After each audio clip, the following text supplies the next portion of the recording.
নেত্রকোনায় বা কলমাকান্দায় বেড়াতে আসলে আলাদা করে আসলে হাওর ভ্রমণের প্রয়োজন হয় না। কারণ হচ্ছে এই নেত্রকোনা কলমাকান্দা আসতে হলে কিন্তু একদম হাওর বাওরের মধ্য দিয়ে আসতে হয়। আমি এই হাওরের মাঝখান দিয়ে রোড ধরে যেতে যেতে জানিয়ে দিচ্ছি কীভাবে আমি ঢাকা থেকে আসলাম। আমি এসেছি গতকাল শনিবার ঢাকার উত্তরার আজমপুর থেকে। সেখান থেকে নেত্রকোনার শাহজালাল এক্সপ্রেস প্রতি আধা ঘন্টা পর পর ছেড়ে আসে নেত্রকোনার উদ্দেশ্যে। তাছাড়া ঢাকার মহাখালী থেকে নেত্রকোনা এবং সরাসরি কলমাকান্দার গাড়ি পেয়ে যাবেন। আমি গতকাল নেত্রকোনা শহরের পাশেই একটি হাওরে ঘুরে বেরিয়েছি, আর আজকে সকালে কলমাকান্দার উদ্দেশ্যে চলে আসছি। তো ওখানে আমি একটা হোটেলে ছিলাম, আর আজকে আসার সময় সকালে নেত্রকোনার রেল স্টেশন হোটেল থেকে অটোতে করে রাজুর বাজারে চলে আসি। রাজুর বাজার থেকে মোটর সাইকেলে করে চলে আসি কলমাকান্দা। যে মোটর সাইকেলে চলে আসি তাকে আবার কলমাকান্দা থেকে সারাদিনের জন্য রিজার্ভ করে নেই যতগুলো স্পট আছে স্পটগুলো ঘোরার জন্য। আর সে আমাকে নামিয়ে দিয়েছে কলমাকান্দা বাজারে। কলমাকান্দা থেকে এখন আমি বাস যোগে নেত্রকোনায় যাচ্ছি। নেত্রকোনা থেকে রাজুর বাজারে নামিয়ে দেবে। রাজুর বাজার থেকে আবার আমি ঢাকা বাস স্ট্যান্ড যাব। ঢাকা বাস স্ট্যান্ড থেকে যে কোনো একটি বাসে করে ঢাকার উদ্দেশ্যে রওনা দেব।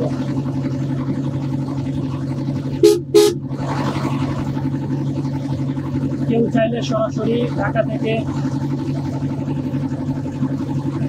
ডিরেক্ট কলমাকান্দার গাড়িতে চলে আসতে পারেন, আবার নেত্রকোনার গাড়িতে নেত্রকোনা এসে নেমে ভেঙে ভেঙে আবার আসতে পারেন, অথবা ঢাকা থেকে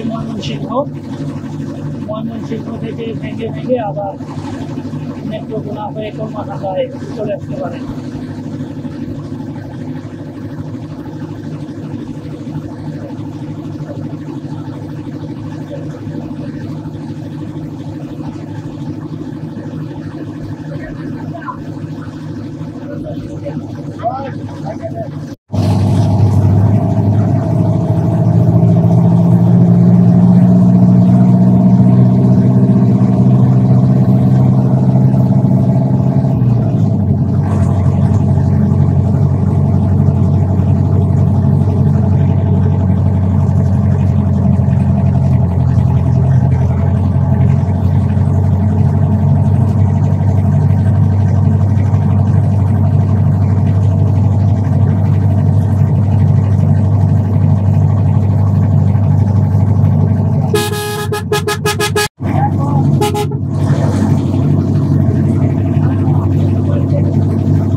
যারা হাওর ভ্রমণ করতে যান বা হাওর ভ্রমণ করতে চান তারা কিন্তু হাওরে কোনো নৌকা ভাড়া না নিয়েই সুন্দর হাওর বিলাস করতে পারেন। নেত্রকোনা থেকে কলমাকান্দা বা কলমাকান্দা থেকে নেত্রকোনা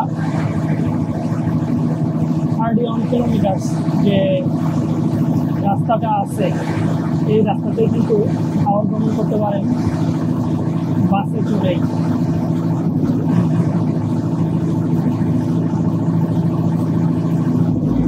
রাস্তার দুপাশে বিস্তৃত হাওর,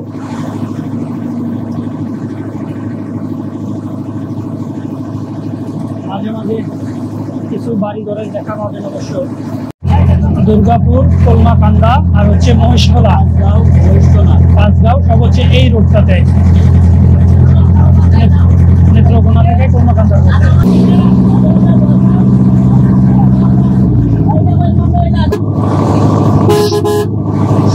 আমি যখন এই এলাকা দিয়ে যাচ্ছিলাম মোটর বাইকে করে, তখন কিন্তু প্রচণ্ড বৃষ্টি ছিল।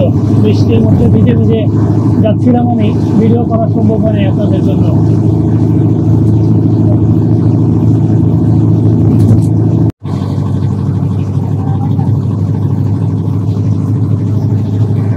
এই যে ভিতরে যাদের বাড়িঘর, ওনার কি নৌকা দিয়ে যাওয়া আসা করেন না? রাস্তাঘাট আছে,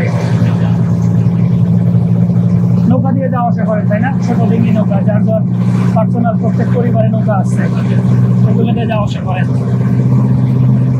এই এই কাজে তো মনে হয় বছরের প্রায় 8 থেকে 9 মাস পানি থাকে।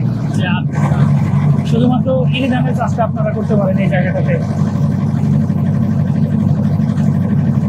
আর বর্ষাকালে মানুষের আয়ের উৎস হচ্ছে মাছ ধরা, আর এই ধানের চাষ হচ্ছে শীতকালটাতে যখন পানি থাকে না।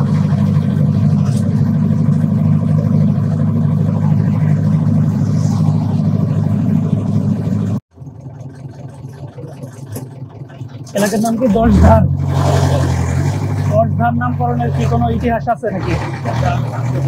ওইরকম কোনো ইতিহাস নাই, তাই না? কি নদী? বংশ নদী, কংস নদী।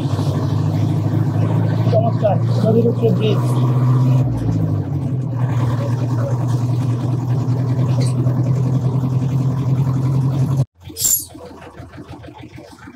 সামনে রেল ব্রিজ, কোন ব্রিজ? ওই ব্রিজ দিয়ে রেল কোথায় যায়? মোহনগঞ্জে যায়।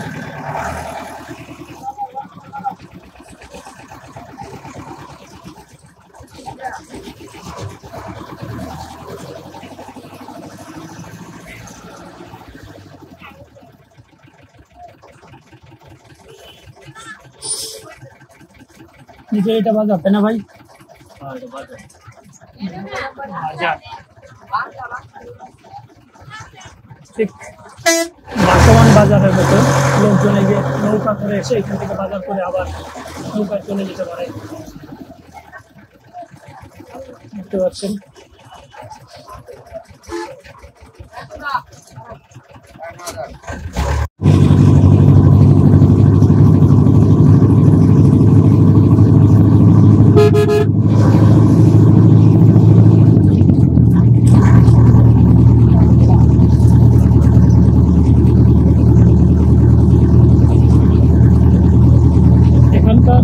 রাস্তাঘাটও খুবই চমৎকার। নেত্রকোনা থেকে কলমাকান্দা যাওয়ার পথে যে রাস্তা, খুবই চমৎকার।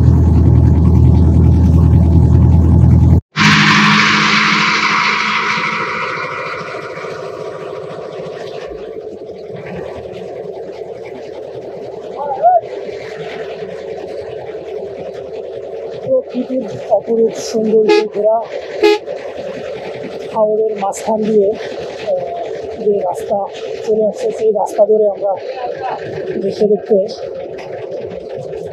চলে আসলাম নেত্রকোনা শহরে। তো 30-35 কিলোমিটার রাস্তা দিয়ে কীভাবে অল্প সময়ের মধ্যে কেটে গেছে সৌন্দর্য দেখতে দেখতে, আসলে টের পাওয়া যায়নি।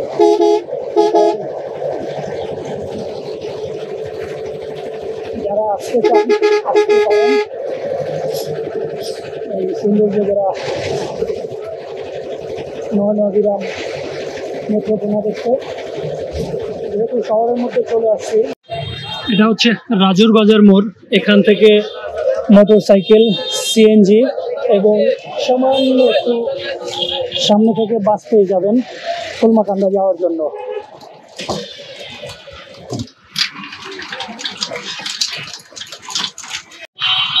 এটা হচ্ছে নেত্রকোনা শহরের ঢাকা বাস স্ট্যান্ড। ঢাকা থেকে আসলে এই খানটাতে নামিয়ে দিবে। এখান থেকে রাজুর বাজার যেতে হবে, রাজুর বাজার থেকে আবার কলমাকান্দার উদ্দেশ্যে যেতে হবে। আর এখানে নেত্রকোনার মধ্যে সবচেয়ে ভালো বাস সার্ভিস দিয়ে থাকে শাহজালাল এক্সপ্রেস।